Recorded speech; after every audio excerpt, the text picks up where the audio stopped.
Hello, friends. I welcome you to this installment in the calm reading of Little Women.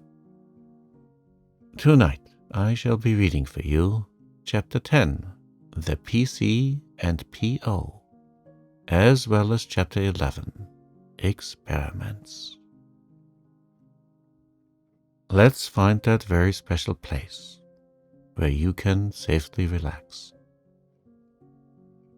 And let us begin these chapters. Chapter 10, The PC and PO. As spring came on, a new set of amusements became the fashion, and the lengthening days gave long afternoons for work and play of all sorts. The garden had to be put in order, and each sister had a quarter of the little plot to do what she liked with.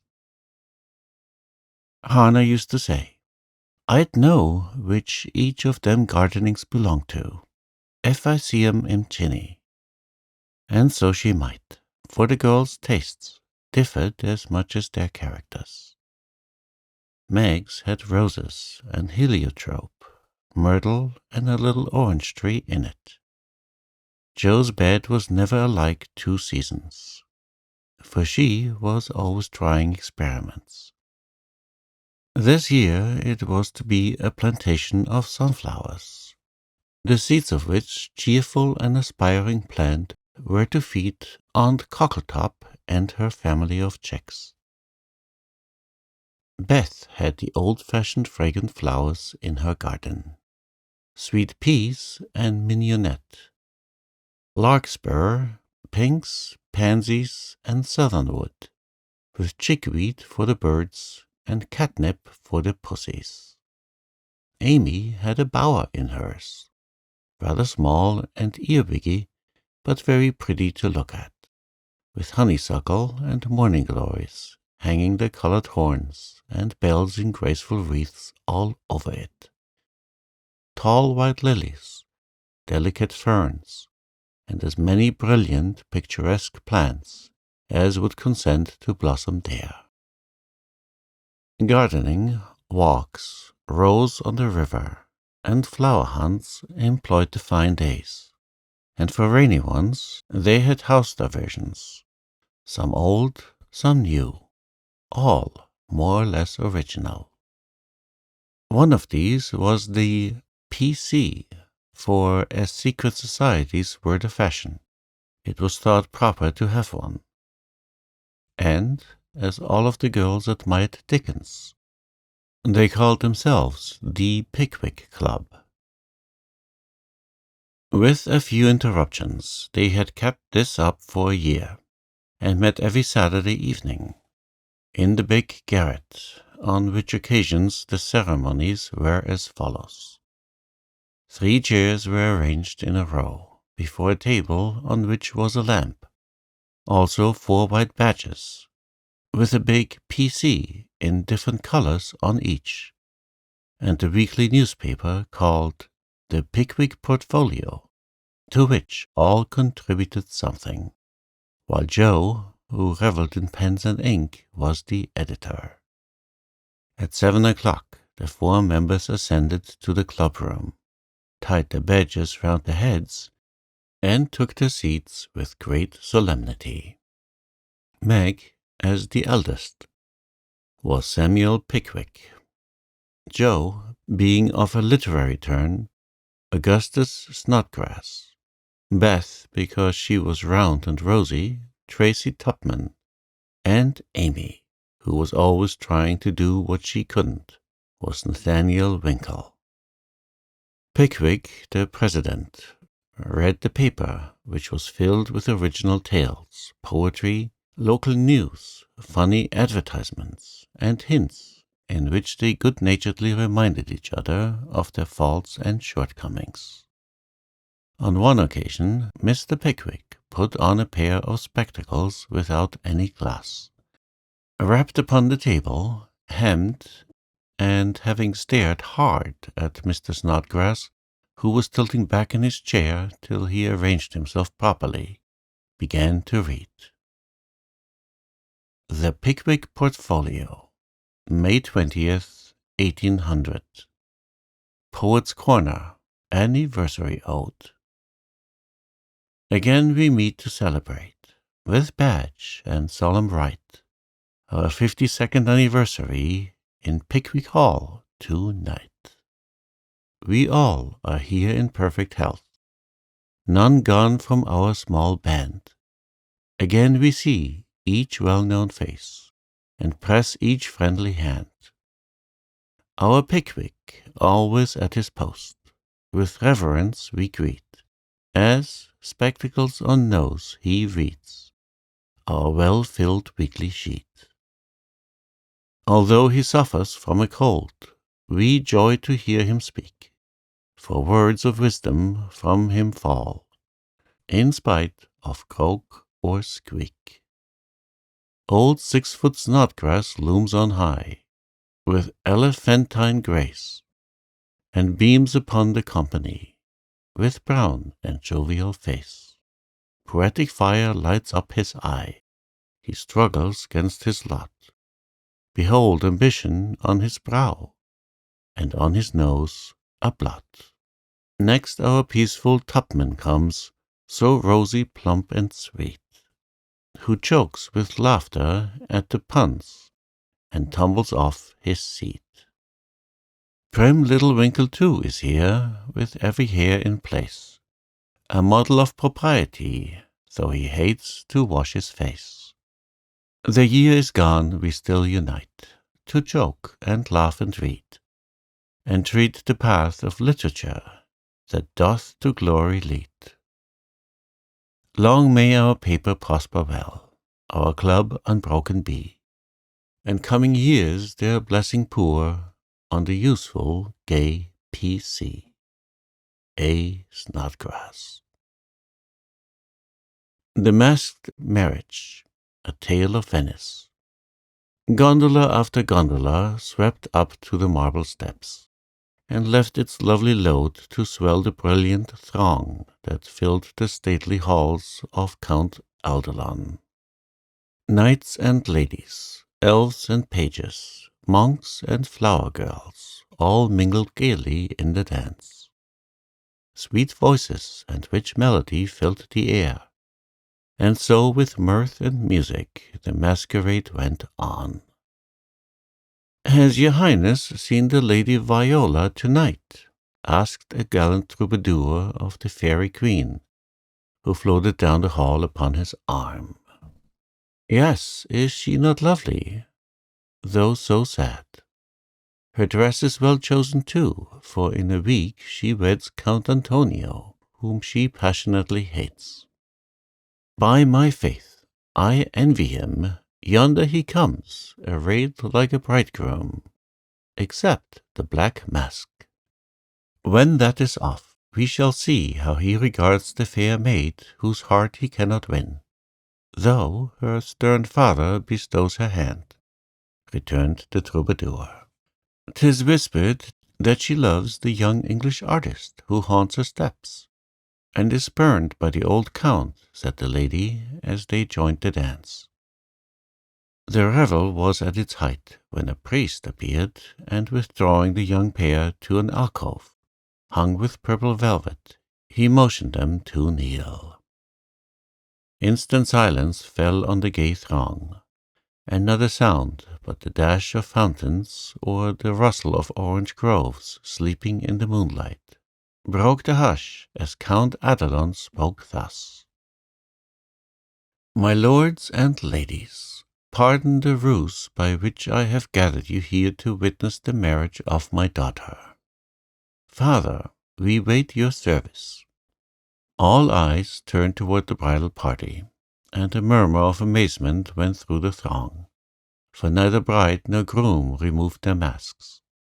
Curiosity and wonder possessed all hearts, but respect restrained all tongues till the holy rite was over.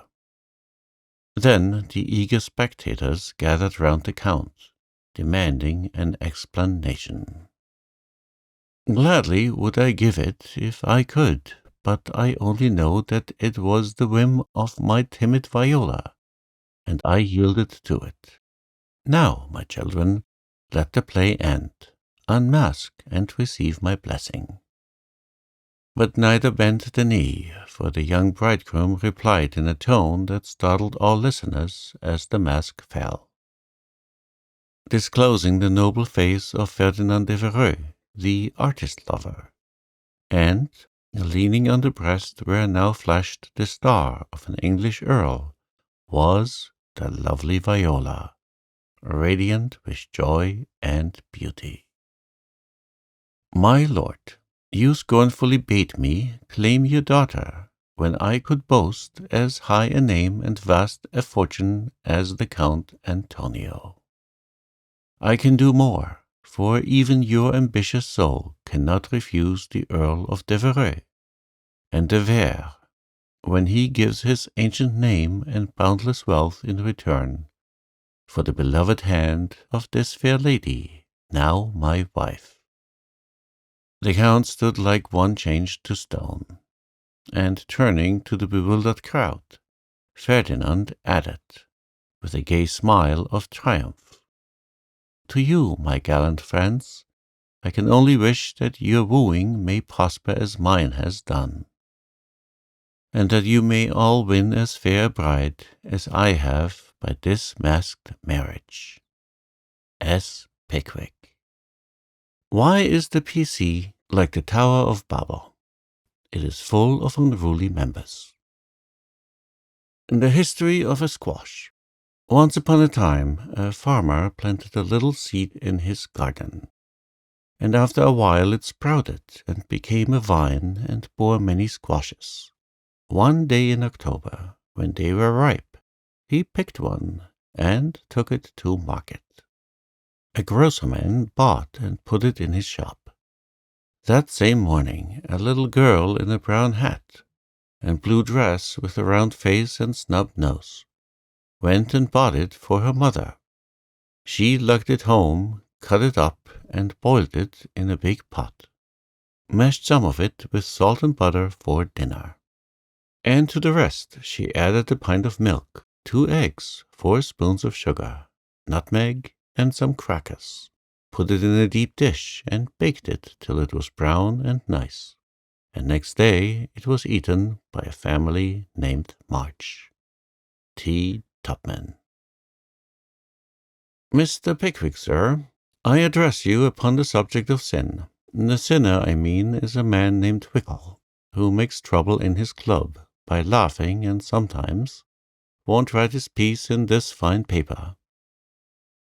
I hope you will pardon his badness, and let him send a French fable, because he can't write out of his head, as he has so many lessons to do, and no brains in future. I will try to take time by the fetlock, and prepare some work which will be all comme il faut. That means, all right, I am in haste, as it is nearly school-time. Yours respectably, N. Winkle." The above is a manly and handsome acknowledgment of past misdemeanors. If our young friend studied punctuation, it would be well. A sad accident. On Friday last, we were startled by a violent shock in our basement, followed by cries of distress. On rushing in a body to the cellar, we discovered our beloved president prostrate upon the floor, having tripped and fallen while getting wood for domestic purposes. A perfect scene of ruin met our eyes, for in his fall Mr. Pickwick had plunged his head and shoulders into a tub of water, upset a keg of soft soap upon his manly form, and torn his garments badly. On being removed from this perilous situation, it was discovered that he had suffered no injury but several bruises, and, we are happy to add, is now doing well. E.D. The public bereavement. It is our painful duty to record the sudden and mysterious disappearance of our cherished friend, Mrs. Snowball, Pat Paw. This lovely and beloved cat was the pet of a large circle of warm and admiring friends, for her beauty attracted all eyes, Her graces and virtues endeared her to all hearts, and her loss is deeply felt by the whole community. When last seen, she was sitting at the gate, watching the butcher's cart, and it is feared that some villain, tempted by her charms, basely stole her. Weeks have passed, but no trace of her has been discovered, and we relinquish all hope, tie a black ribbon to her basket, set aside her dish, and weep for her as one lost to us forever. A sympathizing friend sends the following gem: a lament for S.B. Pet Paw. We mourn the loss of our little pet, and sigh over her hapless fate. For nevermore by the fire she'll sit, nor play by the old green gate. The little grave where her infant sleeps is 'neath the chestnut tree, but over her grave we may not weep. We know not where it may be. Her empty bed, her idle ball, will never see her more. No gentle tap, no loving purr, is heard at the parlor door. Another cat comes after her mice, a cat with a dirty face. But she does not hunt as our darling did, nor play with her airy grace. Her stealthy paws tread the very hall where Snowball used to play, but she only spits at the dogs our pet so gallantly drove away. She is useful and mild, and does her best, but she is not fair to see, and we cannot give her your place dear, nor worship her as we worship thee. A.S. Advertisements. Miss Orthony Blugage, the accomplished strong-minded lecturer, will deliver her famous lecture on Woman and Her Position at Pickwick Hall next Saturday evening after the usual performances. A weekly meeting will be held at Kitchen Place to teach young ladies how to cook. Hannah Brown will preside, and all are invited to attend. The Dustpan Society will meet on Wednesday next, and parade in the upper story of the clubhouse. All members to appear in uniform and shoulder their brooms at 9 precisely. Mrs. Beth Bouncer will open her new assortment of dolls' millinery next week. The latest Paris fashions have arrived, and orders are respectfully solicited. A new play will appear at the Barnville Theatre in the course of a few weeks, which will surpass anything ever seen on the American stage. The Greek Slave, or Constantine the Avenger, is the name of this thrilling drama. Hints: if S.P. didn't use so much soap on his hands, he wouldn't always be late at breakfast. A.S. is requested not to whistle in the street. T.T., please don't forget Amy's napkin. And W. must not fret because his dress has not 9 tucks. Weekly Report. Meg, good. Joe, bad. Beth, very good. Amy, middling. As the President finished reading the paper, which I beg leave to assure my readers is a bona fide copy of one written by bona fide girls once upon a time. A round of applause followed, and then Mr. Snodgrass rose to make a proposition. "Mr. President and gentlemen," he began, assuming a parliamentary attitude and tone, "I wish to propose the admission of a new member. One who highly deserves the honor, would be deeply grateful for it, and would add immensely to the spirit of the club, the literary value of the paper, and be no end jolly and nice. I propose Mr. Theodore Lawrence as an honorary member of the P.C. Come now, do have him." Joe's sudden change of tone made the girls laugh, but all looked rather anxious, and no one said a word as Snodgrass took his seat. "We'll put it to a vote," said the President. "All in favor of this motion, please to manifest it by saying "I." A loud response from Snodgrass followed, to everyone's surprise, by a timid one from Beth. Contrary-minded, say "No." Meg and Amy were contrary-minded, and Mr. Winkle rose to say with great elegance, "We don't wish any boys. They only joke and bounce about. This is a ladies' club, and we wish to be private and proper." "I'm afraid he'll laugh at our paper and make fun of us afterward," observed Pickwick, pulling the little curl on her forehead, as she always did when doubtful. Up rose Snodgrass, very much in earnest. "Sir, I give you my word as a gentleman. Laurie won't do anything of the sort. He likes to write, and he'll give a tone to our contributions and keep us from being sentimental, don't you see? We can do so little for him, and he does so much for us. I think the least we can do is to offer him a place here, and make him welcome, if he comes." This artful allusion to benefits conferred brought Tupman to his feet, looking as if he had quite made up his mind. "Yes, we are to do it, even if we are afraid. I say he may come, and his grandpa too, if he likes." This spirited burst from Beth electrified the club, and Jo left her seat to shake hands approvingly. "Now then, vote again. Everybody remember it's our Laurie, and say "I," cried Snodgrass excitedly. "I, I, I," replied 3 voices at once. "Good, bless you. Now, as there's nothing like taking time by the fetlock, as Winkle characteristically observes, allow me to present the new member." And to the dismay of the rest of the club, Jo threw open the door of the closet, and displayed Laurie sitting on a rag bag, flushed and twinkling with suppressed laughter. "You rogue! You traitor! Jo, how could you?" cried the 3 girls, as Snodgrass led her friend triumphantly forth, and producing both a chair and a badge, installed him in a jiffy.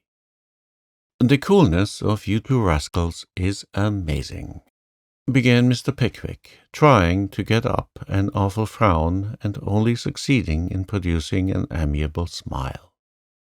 But the new member was equal to the occasion, and rising with a grateful salutation to the chair, said in the most engaging manner, "Mr. President and ladies, I beg pardon, gentlemen. Allow me to introduce myself as Sam Weller, the very humble servant of the club." "Good, good," cried Jo, pounding with the handle of an old warming-pan on which she leaned. "My faithful friend and noble patron," continued Laurie, with a wave of the hand, "who has so flatteringly presented me, is not to be blamed for the base stratagem of tonight. I planned it, and she only gave in after lots of teasing. Come now, don't lay it all on yourself. You know I proposed the cupboard," broke in Snodgrass, who was enjoying the joke amazingly. "Never mind what she says. I'm the wretch that did it, sir," said the new member, with a Welleresque nod to Mr. Pickwick. "But on my honor, I never will do so again, and henceforth devote myself to the interest of this immortal club." "Hear, hear!" cried Jo, clashing the lid of the warming-pan like a cymbal.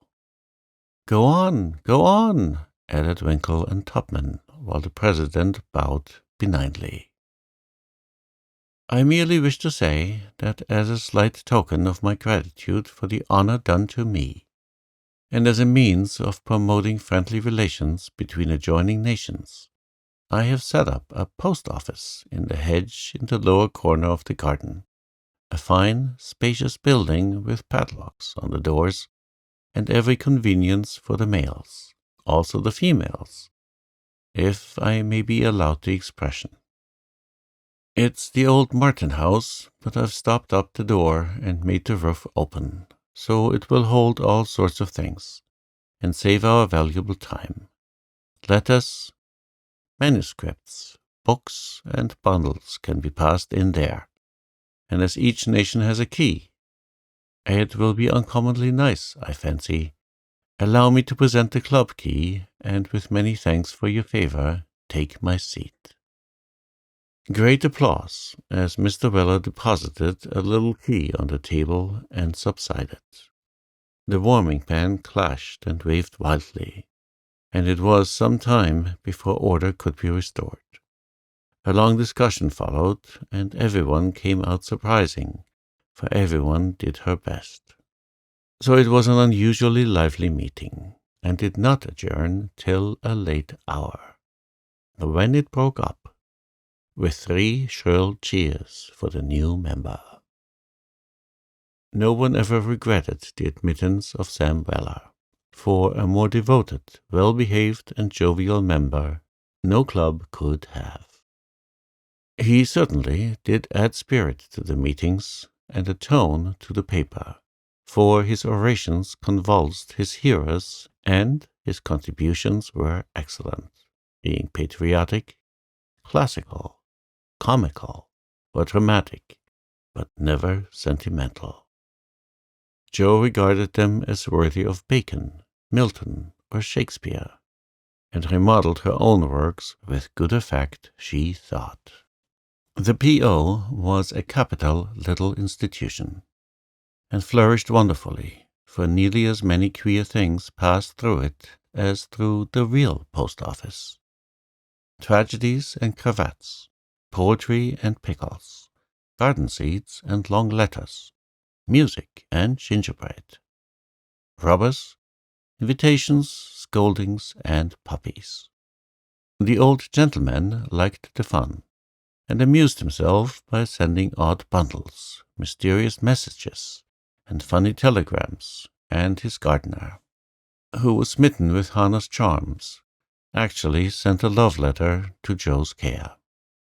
How they laughed when the secret came out, never dreaming how many love letters that little post office would hold in the years to come. Chapter 11. Experiments. The 1st of June. The Kings are off to the seashore tomorrow, and I'm free. 3 months' vacation.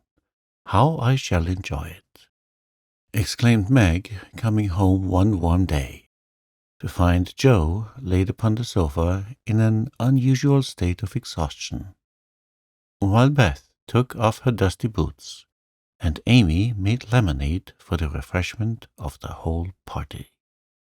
Aunt March went today, for which, oh, be joyful, said Joe.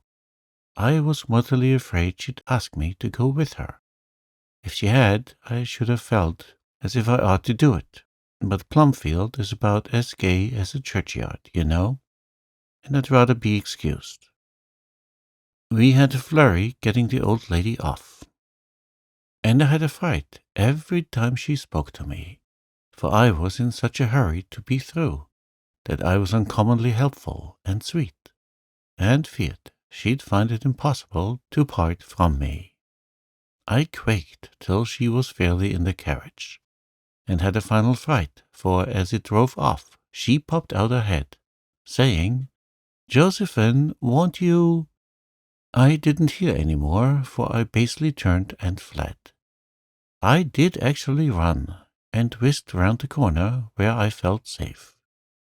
Poor old Jo, she came in looking as if bears were after her, said Beth, as she cuddled her sister's feet with a motherly air.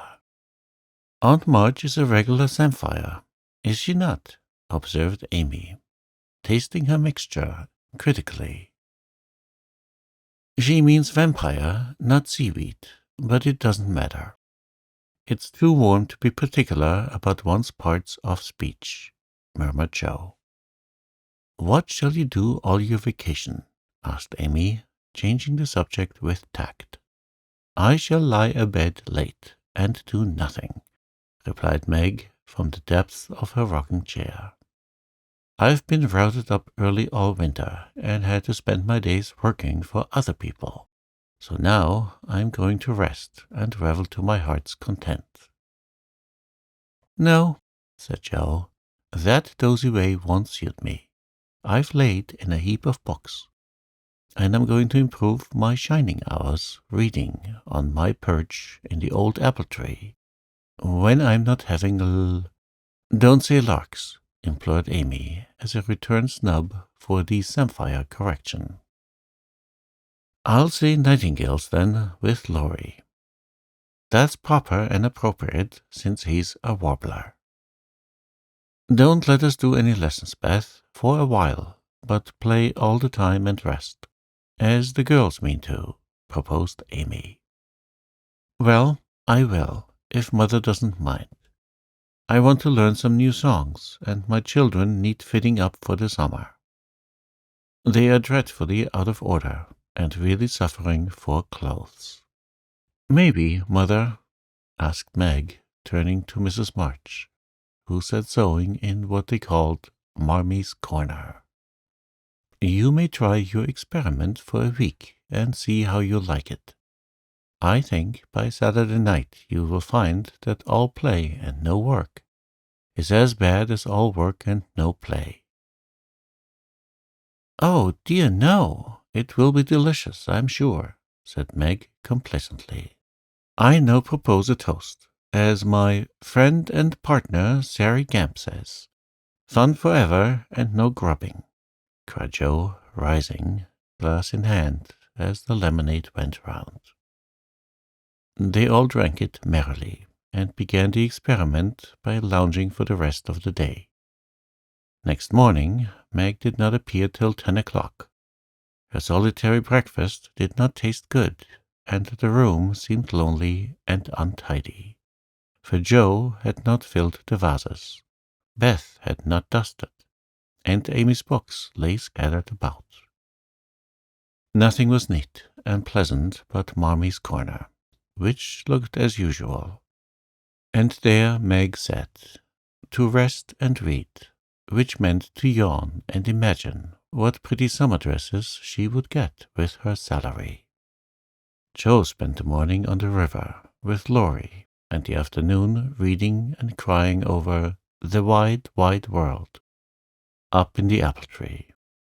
Beth began by rummaging everything out of the biggest closet where her family resided, but getting tired before half done, she left the establishment topsy-turvy and went to her music, rejoicing that she had no dishes to wash.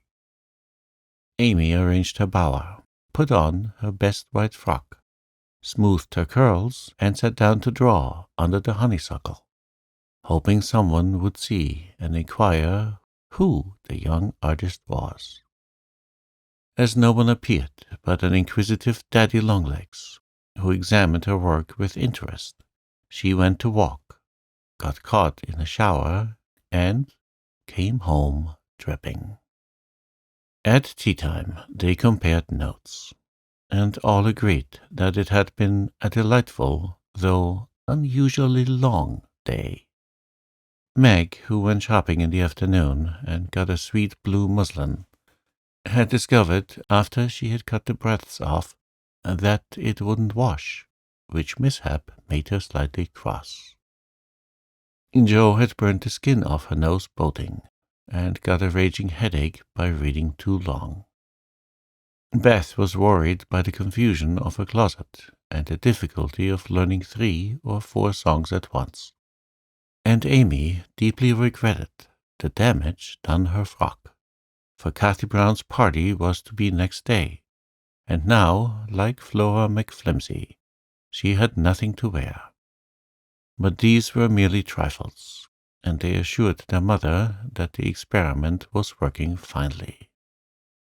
She smiled, said nothing, and with Hannah's help did their neglected work, keeping home pleasant and the domestic machinery running smoothly. It was astonishing what a peculiar and uncomfortable state of things was produced by the resting and reveling process. The days kept getting longer and longer.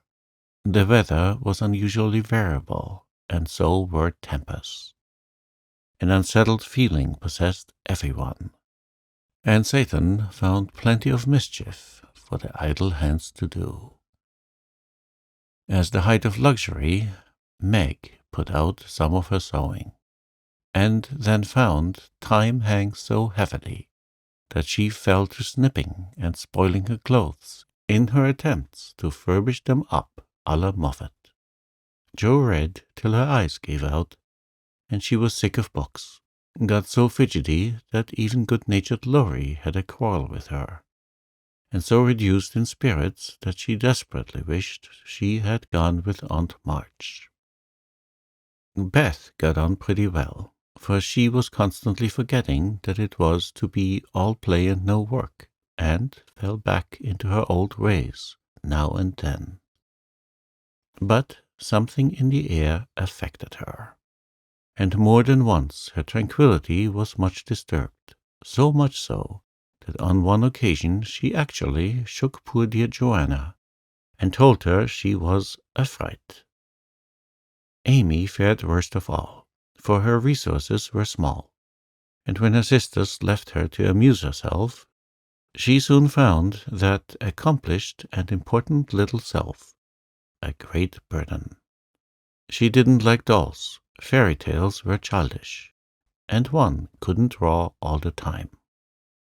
Tea parties didn't amount to much, neither did picnics, unless very well conducted. If one could have a fine house full of nice girls, or go travelling, the summer would be delightful, but to stay at home with 3 selfish sisters and a grown-up boy was enough to try the patience of her bores, complained Miss Malaprop after several days devoted to pleasure, fretting, and ennui. No one would own that they were tired of the experiment, but by Friday night each acknowledged to herself that she was glad the week was nearly done. Hoping to impress the lesson more deeply, Mrs. March, who had a good deal of humour, resolved to finish off the trial in an appropriate manner. So she gave Hannah a holiday, and let the girls enjoy the full effect of the play system. When they got up on Saturday morning, there was no fire in the kitchen, no breakfast in the dining room, and no mother anywhere to be seen. "Mercy on us, what has happened?" cried Jo, staring about her in dismay. Meg ran upstairs and soon came back again, looking relieved but rather bewildered, and a little ashamed. "Mother isn't sick, only very tired, and she says she is going to stay quietly in her room all day, and let us do the best we can. It's a very queer thing for her to do. She doesn't act a bit like herself, but she says it has been a hard week for her. So we mustn't grumble, but take care of ourselves." "That's easy enough, and I like the idea. I am aching for something to do. That is, some new amusement, you know," added Jo quickly. In fact, it was an immense relief to them all to have a little work, and they took hold with a will, but soon realized the truth of Hannah's saying, "Housekeeping ain't no joke." There was plenty of food in the larder, and while Beth and Amy set the table, Meg and Jo got breakfast, wondering as they did why servants ever talked about hard work. "I shall take some up to Mother, though she said we were not to think of her, for she'd take care of herself," said Meg, who presided and felt quite matronly behind the teapot. So a tray was fitted out before anyone began, and taken up with the cook's compliments. The boiled tea was very bitter, the omelette scorched, and the biscuits speckled with saleratus. But Mrs. March received her repast with thanks, and laughed heartily over it after Jo was gone. "Poor little souls, they will have a hard time I'm afraid, but they won't suffer, and it will do them good," she said, producing the more palatable viands with which she had provided herself, and disposing of the bad breakfast so that their feelings might not be hurt. A motherly little deception for which they were grateful. Many were the complaints below, and great the chagrin of the head cook at her failures. "Never mind, I'll get the dinner and be servant. You be mistress. Keep your hands nice, see company, and give orders," said Joe, who knew still less than Meg about culinary affairs. This obliging offer was gladly accepted, and Margaret retired to the parlour, which she hastily put in order by whisking the litter under the sofa and shutting the blinds to save the trouble of dusting. Jo, with perfect faith in her own powers and a friendly desire to make up the quarrel, immediately put a note in the office inviting Laurie to dinner. "You better see what you have got before you think of having company," said Meg, when informed of the hospitable but rash act. "Oh, there's corned beef and plenty of potatoes, and I shall get some asparagus and a lobster for a relish, as Hannah says. We'll have lettuce and make a salad. I don't know how, but the book tells. I'll have blancmange and strawberries for dessert, and coffee too, if you want to be elegant. Don't try too many messes, Jo, for you can't make anything but gingerbread and molasses candy fit to eat. I wash my hands of the dinner party, and since you have asked Laurie on your own responsibility, you may just take care of him. I don't want you to do anything but be civil to him and help to the pudding. You'll give me your advice if I get in a muddle, won't you?" asked Jo, rather hurt. "Yes, but I don't know much, except about bread and a few trifles. You had better ask Mother's leave before you order anything," returned Meg prudently. "Of course I shall. I'm not a fool." And Jo went off in a huff at the doubts expressed of her powers. "Get what you like, and don't disturb me. I'm going out to dinner and can't worry about things at home," said Mrs. March when Jo spoke to her. "I never enjoyed housekeeping, and I'm going to take a vacation day, and read, write, go visit, and amuse myself." The unusual spectacle of her busy mother, rocking comfortably and reading early in the morning, made Jo feel as if some unnatural phenomenon had occurred, for an eclipse, an earthquake, or a volcanic eruption would hardly have seemed stranger. "Everything is out of sorts somehow," she said to herself, going downstairs. "There's Beth crying. That's a sure thing that something is wrong in this family. If Amy's bothering, I'll shake her." Feeling very much out of sorts herself, Jo hurried into the parlor to find Beth sobbing over Pip, the canary, who lay dead in the cage, with his little claws pathetically extended, as if imploring the food for want of which he had died. "It's all my fault. I forgot him. There isn't a seed or a drop left. Oh, Pip! Oh, Pip! How could I be so cruel to you?" cried Beth, taking the poor thing in her hands and trying to restore him. Jo peeped into his half-opened eye, felt his little heart, and finding him stiff and cold, shook her head, and offered her domino box for a coffin. "Put him in the oven, and maybe he will get warm and revive," said Amy hopefully. "He's been starved, and he shan't be baked now he's dead. I'll make him a shroud, and he shall be buried in the garden, and I'll never have another bird, never, my Pip, for I am too bad to own one," murmured Beth, sitting on the floor with her pet folded in her hands. "The funeral shall be this afternoon, and we will all go. Now, don't cry, Bethy. It's a pity, but nothing goes right this week, and Pip has had the worst of the experiment. Make the shroud and lay him in my box, and after the dinner party we'll have a nice little funeral," said Jo, beginning to feel as if she had undertaken a good deal. Leaving the others to console Beth, she departed to the kitchen, which was in a most discouraging state of confusion. Putting on a big apron, she fell to work and got the dishes piled up ready for washing, when she discovered that the fire was out. "Here's a sweet prospect," murmured Jo, slamming the stove door open and poking vigorously among the cinders. Having rekindled the fire, she thought she would go to the market while the water heated. The walk revived her spirits, and flattering herself that she had made good bargains, she trudged home again, after buying a very young lobster, some very old asparagus, and 2 boxes of acid strawberries. By the time she got cleared up, the dinner arrived, and the stove was red hot. Hannah had left a pan of bread to rise.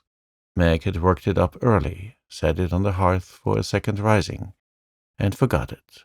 Meg was entertaining Sally Gardiner in the parlor, when the door flew open, and the floury, crocky, flushed, and disheveled figure appeared, demanding tartly, "I say, isn't bread risen enough when it runs over the pans?" Sally began to laugh, but Meg nodded and lifted her eyebrows as high as they would go, which caused the apparition to vanish and put the sour bread into the oven without further delay. Mrs. March went out, after peeping here and there to see how matters went, also saying a word of comfort to Beth, who sat making a winding sheet, while her dear departed lay in state in the domino box. A strange sense of helplessness fell upon the girls as the grey bonnet vanished round the corner, and despair seized them when a few minutes later Miss Crocker appeared and said she'd come to dinner. Now this lady was a thin, yellow spinster, with a sharp nose and inquisitive eyes, who saw everything and gossiped about all she saw. They disliked her, but had been taught to be kind to her, simply because she was old and poor and had few friends. So Meg gave her the easy chair and tried to entertain her while she asked questions, criticized everything, and told stories of the people whom she knew. Language cannot describe the anxieties, experiences, and exertions which Jo underwent that morning, and the dinner she served up became a standing joke. Fearing to ask any more advice, she did her best alone, and discovered that something more than energy and goodwill is necessary to make a cook. She boiled the asparagus for an hour, and was grieved to find the heads cooked off, and the stalks harder than ever. The bread burned black, for the salad dressing so aggravated her that she could not make it fit to eat. The lobster was a scarlet mystery to her, but she hammered and poked till it was unshelled, and its meagre portions concealed in a grove of lettuce leaves. The potatoes had to be hurried, not to keep the asparagus waiting, and were not done at the last. The blancmange was lumpy, and the strawberries not as ripe as they looked, having been skilfully deer-combed. Well, they can eat beef and bread and butter, if they are hungry, only it's mortifying to have to spend the whole morning for nothing, thought Jo, as she rang the bell half an hour later than usual, and stood, hot, tired, and dispirited, surveying the feast spread before Laurie, accustomed to all sorts of elegance, and Miss Crocker, whose tattling tongue would report them far and wide. Poor Jo would gladly have gone under the table, as one thing after another was tasted and left. While Amy giggled, Meg looked distressed, Miss Crocker pursed her lips, and Laurie talked and laughed with all his might to give a cheerful tone to the festive scene. Jo's one strong point was the fruit. for she had sugared it well, and had a pitcher of rich cream to eat with it. Her hot cheeks cooled a trifle, and she drew a long breath as the pretty glass plates went round, and everyone looked graciously at the little rosy islands floating in a sea of cream. Miss Crocker tasted first, made a wry face, and drank some water hastily.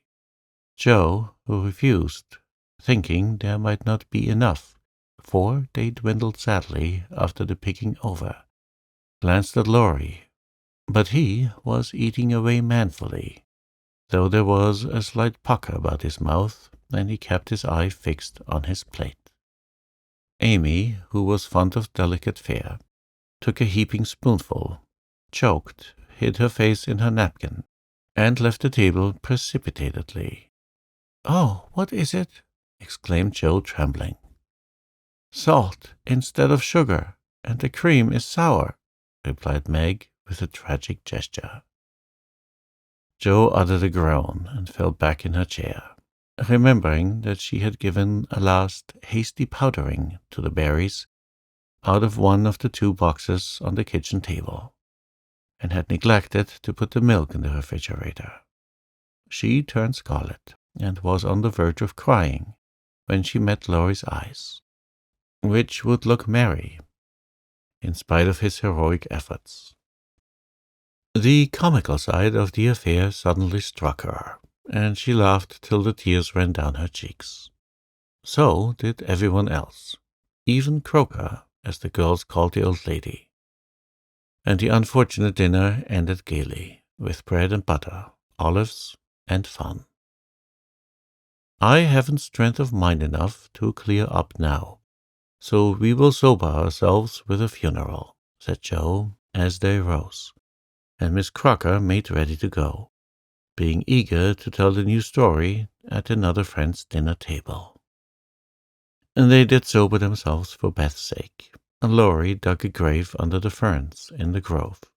Little Pip was laid in, with many tears, by his tender-hearted mistress, and covered with moss, while the wreath of violets and chickweed was hung on the stone which bore his epitaph, composed by Joe while she struggled with the dinner.